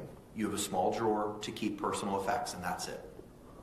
There's nowhere, is my understanding, in communications with the captain, to place this information. There's nowhere to house it. There's nowhere to store it. You do not have, by your own admission, any place to place it. Is that your understanding now, or are you asking me? No, those are just statements that I know that are in the court file that you've made. You've written letters requesting a laptop. That's been provided to you. I've never... You have written letters, ma'am, specifically asking for a laptop. Do you know what the date of that is? Without me going through all the correspondence. But when we have our hearing on the issue of the your motion for freedom and movement, well, I'll notice the sheriff, and we'll try to set that up for this week so that it can be done expeditiously. Okay. We can address that at that time. But the jail has advised me they have no place to store this information, these hard copies. You've advised me you have no privacy and nowhere to place them. So I'm not saying no, but I don't know how I can facilitate this for you when you do not have a place to store it, the jail does not have a place to store it. We have an entire property department for all of the inmates on the entire compound. I've been given permission also by sergeants. Who? Corporal Ward, Sergeant Dunn, Sergeant DeJesus, have the understanding that I have been forced to represent myself as pro se and have temporarily given me a property bag where I can store additional case documents at my bunk. Help me understand, please, for future reference, so I know how to approach. By my statements that I have made to you, questions were not asked in order for you to come to the conclusion that you are coming to that I did not want my hard copy. I was never formally asked by you to see if I wanted my hard copy discovery. I would believe it was the court's understanding, the judge's understanding, that it should automatically be allowed to give to me. My understanding, and trying to explain to you also, so you have an understanding, is my limited, restricted access to the laptop is from 8 to 4. I, with 62 days left in order to defend myself in preparation for trial, would like to close that laptop at 4 p.m. and then pick up the discovery hard copy in the 2 boxes that I have. I haven't spoken to the captain yet. I just now received the protocol for the laptop. I know that you had mentioned it to me the last time that we met with one another. So I'm confused how everyone is confused by me coming to the court with solutions and ideas and suggestions, but are being misinterpreted and misconstrued like my letters from my attorneys, and you're coming to the wrong conclusion. I'm not coming to any conclusion. The process was created, and I'm just reciting what you've said to me in prior hearings, ma'am. That's all I'm doing. You've told me you have limited space. You've told me that you have no privacy, and that you have a small drawer for personal effects. This is the first time I've heard anything about you having a locker or some kind of bag, or property bag, that you now have access to. That wasn't addressed at our last hearing. This is the first time I'm hearing about it. So I'm not drawing any improper conclusions, as I identified for you with the process. The jail created this process. It was something that they put together. And as I told you, we worked diligently to move forward to get with the jail to have this done. There's no nefariousness here. There's no undermining. There's nothing along those lines. I want you to have this information. And as I addressed at the last hearing, I could not copy it. I can't look at it. I can't look at what's in those 2 bankers' boxes. Ms. Berrios cannot. No one associated with my office can look at it. We had to use your investigator to do that. And what the jail has advised me is that they were not in a position to take both those bankers' boxes because of space and potential hazards. Now, if something has changed and the captain advises me that you can have those documents, I don't have a problem with you having them. But what I've been advised, as identified in that protocol, is to how and when you can have access to the information. And unfortunately, it wasn't in physical form, it was in digital form. And that was the process that the jail created. They are aware it's 2 bankers' boxes. They're aware of what the information is. Everything has been out in the open to address your concerns and how to facilitate getting this information to you. No one's withholding anything. No one's trying to hide the ball. My opinion differs. I was never asked anything. Just like my letters to you prior to you forfeiting my right to counsel, I was never asked anything in order for you to have a better understanding. Ma'am, I'm not going to revisit that. I am not, you never asked me in regards to the hard copy. Hang on. Yes. How quickly can we have an evidentiary hearing with the captain or whomever we need? My understanding is she's on vacation this week. Okay. So, which is why Sergeant Casey was here, because Captain DiGiovanni is on vacation. And I cannot recall off the top of my head when she's set to return. She's set to return on the 12th. So, if the document, what would be the process? Because it's marked, tagged, and in evidence, so there would need to be a motion to get it released from evidence. I mean, I would entertain an Ortenis motion to have it released from evidence. The concern, as in Mr. J, this is the first time I had the opportunity to discuss this case with you. I know I've been dealing with Mr. Cacciatore. We had a hearing, and I'm sure you're versed on this, but let me just kind of bring you up to speed. We had a hearing in June, and at that point in time, I forfeited Ms. Boone's right to an attorney based on her conduct and alternatively a waiver. And I'm sure you've read it. Thereafter, the court endeavored to figure out how to get those 2 bankers' boxes that Ms. Cashman had provided to the court at that hearing in Ms. Boone's possession. It took time for the jail to come up with a policy and a procedure for that to happen. I was advised by the captain that they could not take custody or possession of those 2 bankers' boxes because of A, storage, and B, because of the hazard. Now, if the jail's in a position to revise that by virtue of Ms. Boone identifying a property bag or something that may be available for her use, I am 100% on board. If the jail says, yeah, we can facilitate and make that happen, her getting that information. I'm just traveling with what I've been provided and the protocol that was provided to me that's been filed in the court file was not inclusive of providing her hard copies. I understand. I'm just trying to find a solution. So Same. If she moves Ortenis to release those 2 exhibits to her investigator, then perhaps he can try and get them released to her. And if he cannot, then it sounds like on the 12th we can revisit this when the captain's back. I think I don't know if she returns on the 12th or that's when her vacation ends. It's a Monday, so I'm assuming she'll be back, but I don't want to make any affirmative statements on that. I don't have a problem. Mr. Lades had this discovery. I don't have a problem with him taking custody of it again. And if he's able to deliver it to the jail and they allow it to be released to Ms. Boone, I don't have a problem with that. I have no problem with it. I'm just traveling on what the jail has advised the court in the creation of this process.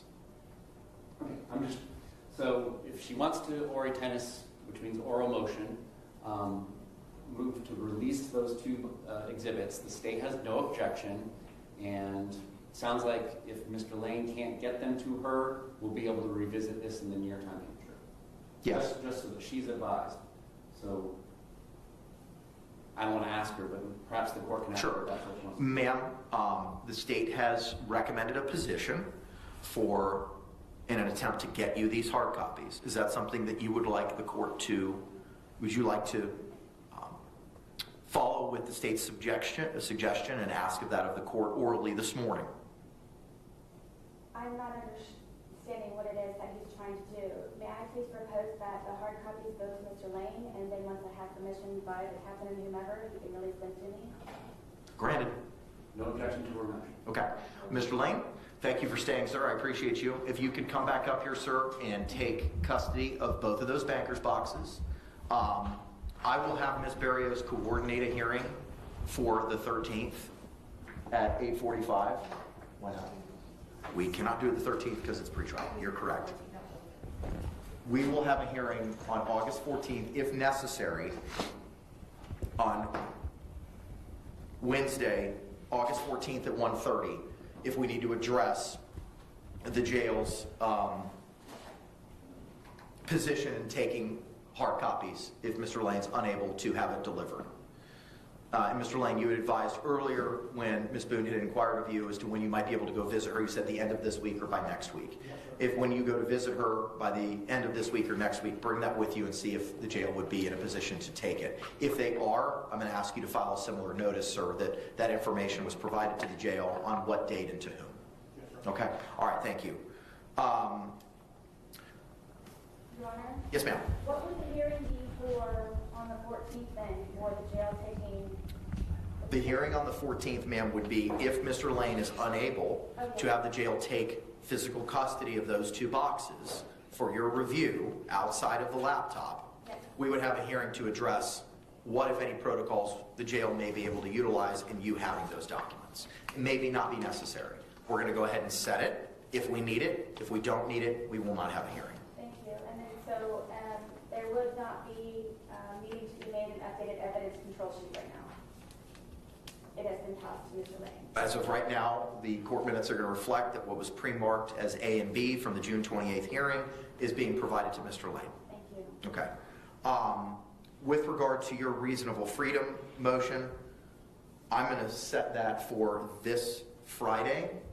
Is the state available at 8:45 on Friday? Your Honor, what's that date, please? That is the 9th, ma'am.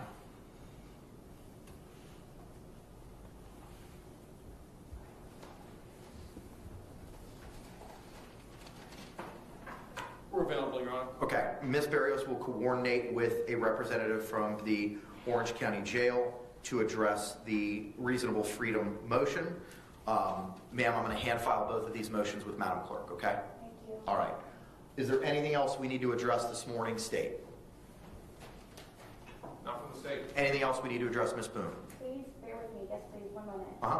What was the conclusion for the sensitive issues of having the media incorporated in the courtroom? I need to research that matter a little bit further before I can make an order that would prohibit media access.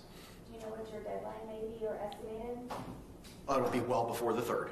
Thank you. That deadline is set for September 3rd at 9 a.m. when we'll have that viewing. I will endeavor to get that done as quickly as possible. Ma'am, you also had asked for a list of the persons that Captain DiGiovanni had provided. The names of the persons at the jail regarding the laptop protocol is Captain Giovanni, Donald Casey, who was here this morning, Stephanie DeJesus, Sonia Robinson, Courtney Battle, and Malik Muhammad. Thank you for that. Would you be able to provide me with a hard copy? I will put that in the order that'll be mailed to you, ma'am. Wonderful, thank you. Okay. If I may, I don't know if I'm allowed to address the state directly. Yeah, you're representing yourself, absolutely. How do I go about getting a copy of my phone or utilizing my phone? Is that something that can be brought to the courtroom and during the evidentiary, the physical evidence, that I might be able to utilize that?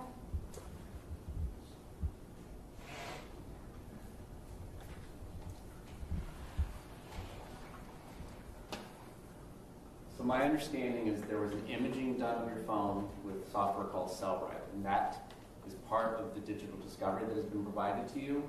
If you are talking about the physical device being re-examined by your own expert, then you would need to find and retain your own expert to do that without giving you legal advice or suggesting that he is the person you hire. I know that defense attorneys in this area hire somebody named Richard Connor, C-O-N-N-O-R, and then that will be between you and the AAC and him, whether or not he wishes to work for you and at what rate, and so on and so forth. And then that examination would be done by him, with us being present if we wanted to be present. Yes, I have reviewed, I believe, 2 or 3 different thumb drives were given to me at one point, where I researched all of them extensively, also included with Mr. Lane, and it is nothing of use. It's primarily cookies and history and so forth. So that's why I don't understand who it is, a legal expert that can give me a mirror download of my entire phone in regards to videos and pictures and contacts. I could probably supply a witness list sooner than later if I were to have accessibility to my phone in regards to my contacts. That's why I didn't know if it would be allowed to have my phone physically here in the presence of everyone, including law enforcement, to be able to physically look at my phone and go through it and to see what I can extract myself while here in the courtroom before trying to figure out how to locate and contact an expert to download all of that to receive. So all of that information should have been downloaded, and I'm not sure what has been provided to you, but we will be double checking that. It has not been provided. Yeah, your contact information, all the videos and photographs, everything on your phone should have been downloaded. And what you may have reviewed is just a PDF file called the timeline, but there is additional data there, and we will make sure you have that. And then when it comes time to our digital evidence deadline, which I hope to exceed well before 9/3, we will be identifying which portions of it is of your phone, if any, that we seek to introduce at trial. So it may be texts from December 2nd, 2019, whatever it is. We will identify those pages, we will identify those files, because obviously your entire phone, however many gigabytes it is not going to just come into evidence, because like you said, there's so much of it would be not relevant. Yes, thank you. So you all have already had access to my phone and have researched it fully? We're not going to talk about our work product. I'm telling you what, based on my experience from other phone examinations is, all that information should be there. And it's typically presented in 2 different fashions. One is a large PDF, typically hundreds of thousands of pages, depending on how much you use your phone every day. And then there's a separate big digital image file that is read with what's called a UFED reader, and then that is where you can go in and look at everything. Yes, sir, thank you. I've not seen any of that. We are going to make sure that that is taken care of. And That, what just would that as be? clarification from the court perspective, is that something that would have been provided in discovery to prior counsels? Yes. Okay, then ma'am, as Ms. Cashman identified, she had everything. It's already been digitized for you, and to the extent you're able to have the hard copies, it'll be provided to you. So you'll have access to all that information today when you return to the jail. Yes, thank you. None of it was gone over in any way, shape, or form with Ms. Cashman or any prior. So this would be a milestone, an epic milestone for me to be able to finally do that. So now, if I don't have what I need or I'm looking for, how do I go about? I know you all can't tell me because of legal matters, but do I need to write a motion? I don't know what I need to do in order to finally get a copy mirror download of my phone. If it could be brought to for physical, with the other physical. So again, that is going to be something that requires an expert. And then if you get a defense expert, and the JAC pays for it, then we make arrangements to meet with that expert. That expert will have the opportunity to image your entire phone just as we did, and you all can work with that image. And you're going to be, if you don't already, on those thumb drives that Mr. Lane has, if you don't already have the full extraction and not just the PDF timeline of your phone, we're going to make sure that that is provided. Okay, so that is not able to be included in the other physical evidence that you all are supplying? No, what I'm saying is there's two different ways that I see phone extractions. One is the PDF, which is what I think you're referring to as the timeline of this communication, so on and so forth. And then there is the actual ginormous file that is read with a UFED program, and all that should be provided to you. Hopefully your laptop can use it. It does take some specifications on the computer to open it. In fact, we're addressing those issues at our office with our own computers. And if it doesn't work, we will cross those bridges as we get there. And I've worked with Mr. Lane before. Just let him know. Mr. Lane knows how to find me. We will work this all out and get what you need. Absolutely, yes. I am grateful for your information. Just to clarify, please, during the physical evidence and me viewing that here in the courtroom, am I not able to physically open my phone and search through it? No, because Okay. it needs to be in a Faraday box where radio signals don't come and go, because anytime you turn on your phone, it changes the contents of its phone, of the phone. Thank you You're very welcome. much. Ma'am, do you have any other questions? One moment, please.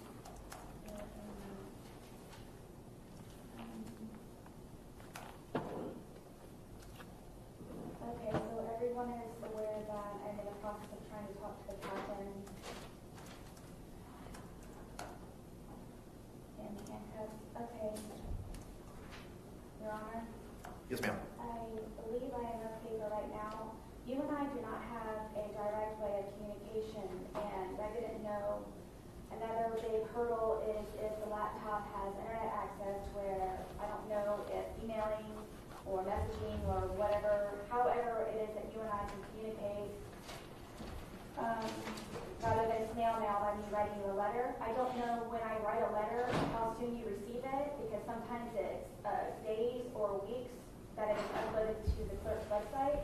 Do you have a general time frame of when you actually know of something? Because you already have my address correction, but I don't believe updated. It's been updated You know now. what I mean, on the clerk's website.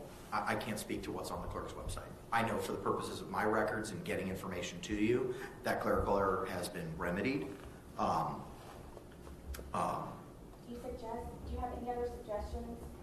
If I do not have internet, would my only possibility to correspond with you be via mail? That's my understanding. And you asked when I receive things. I get it as soon as I get it from in the mailbox. So we check the mailbox every day. As soon as I get it, it doesn't go to the clerk, it goes directly to me, and I review it. As you saw with the motions that you made reference to at our last hearing, that you had 5 of them, we set those for hearing immediately. And I intend on continuing to try to do that to facilitate prompt resolution to any concerns or issues or motions that you may have. Thank you. And if I do have internet access or I'm able to put on, if it's not already, am I able to correspond with you via email? You cannot correspond with me directly, but you can have conversations with my judicial assistant to the extent that you do have access to internet. I'll make sure to include her email address and telephone number in the order setting the deadlines that we addressed this morning. Yes, thank you. And for any, I'm not sure specifically which JA, but as soon as something is scheduled, could you all please make sure that I'm included in the certificate of service or portal or whatever it is that I might be attached to in order to receive notices to be properly prepared? Notices have been set, ma'am. To the extent that there was a clerical issue, that's been remedied, but you have been copied on everything that's been filed with the court, including the JAC's response, the notice of the hearing that was set for today, and the notice of the filing of the protocol. With that, I will see you all this coming Friday at 8:45 to address the motion regarding reasonable freedom in movement. State, anything else? No, Your Honor. All right, we'll see you all Friday. Thank you very much. Thank you very much. We'll return Ms. Boone to the custody of the Orange County Jail. I'm grateful. Thank you. Yes, ma'am. Thank you.